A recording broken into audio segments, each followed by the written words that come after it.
Welcome back. All right, 6 games on Sunday in the National Hockey League, so not too bad. And there's nothing late. So as tired as I am tonight, I should be able to rest up tomorrow. That should be the way that Sundays work. I'm always happy when they work that way. Although we got 2 early games, 11 a.m. Pacific, 2 p.m. Eastern.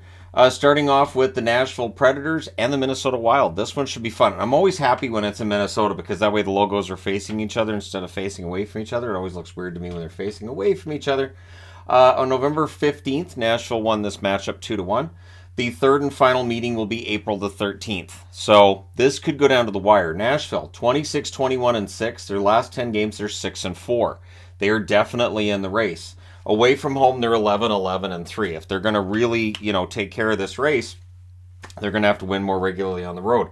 They're 5 points back of Minnesota, who they're playing. They've got 2 games in hand. So if they win this, they then take control of their own destiny when it comes to Minnesota. Not for the entire conference, but it definitely helps. On the Minnesota front, they're 29-21-5. Their last 10 games are 4-5-1. At home, they're 17-10-2. They're 4 points back of Edmonton for the number 1 wildcard spot. They're tied with Calgary, but they still have the tiebreaker on Calgary. And they're 5 points clear of the Nashville Predators. So we'll see what happens with this one. 2 Eastern, 11 a.m. Pacific start as well between St. Louis and the Ottawa Senators. On January 16th, St. Louis won this one at home 2-1. Ottawa's very unpredictable. I kind of wanted to wear Ottawa for this preview, but I can't get behind it because they lose when they should win. They win when they should lose. St. Louis 26-26-3 should be an easy win for Ottawa because of both injuries as well as exits. They're 4-5-1 in their last 10. Away from home, they're 13-13-1. They're 8 points back of Minnesota. They're 7 points ahead of Vancouver, so they're closer to Vancouver than they are to the playoffs. On the Ottawa side, they're 26-24-4. Their last 10 games are 6-3-1. At home, they're 15-12-2. They are 7 points back of the New York Islanders.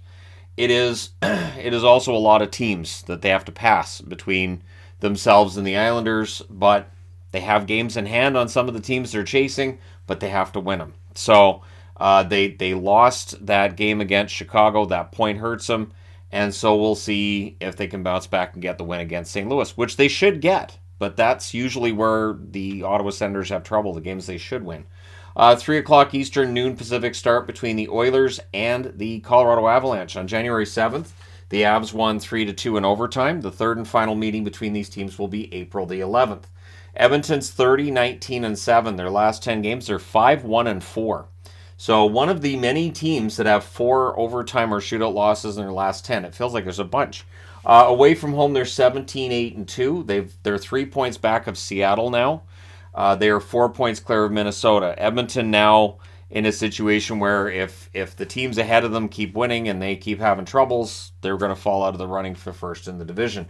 On the Colorado side, they're 30-19-5. Their last 10 games are 6-2-2. At home, they're 13-9-4. 4 points back of Winnipeg for second in the division. So they're getting close, and they're 2 points clear of Minnesota. So if Minnesota were to lose against Nashville, it's not outside the realm of possibility that could happen. And then if Winnipeg loses in New Jersey and Colorado wins, all of a sudden Colorado's getting really close to really overcoming all of the adversity they were going through a month and a half ago. So we'll see how this one works out. 6 Eastern, 3 o'clock Pacific start between the Toronto Maple Leafs and the Chicago Blackhawks. Just a few days back on February 15th, Toronto wins 5-2. So Toronto 33-14-8. Their last 10 games are 6-3-1. Away from home, they're 12-8-4. They are now 3 points clear of Tampa as well. So things are getting a lot better for Toronto. Though Tampa Bay has that 1 game in hand, well, they now don't have the advantage with that because they're 3 points back. Chicago 17-32-5. Their last 10 games are 3-6-1. At home, they're 10-16-3. They are 24 points outside of the playoffs right now, that far behind Minnesota. 7 Eastern, 4 o'clock Pacific start between Winnipeg and New Jersey. This is the first of 2 meetings between them. They'll meet again on April the 2nd in Winnipeg. The Jets 34-20-1. Their last 10 games are 5-5. Away from home, they're 14-12-1. They're 3 points back of Dallas. They are 4 points ahead of Colorado, as mentioned earlier.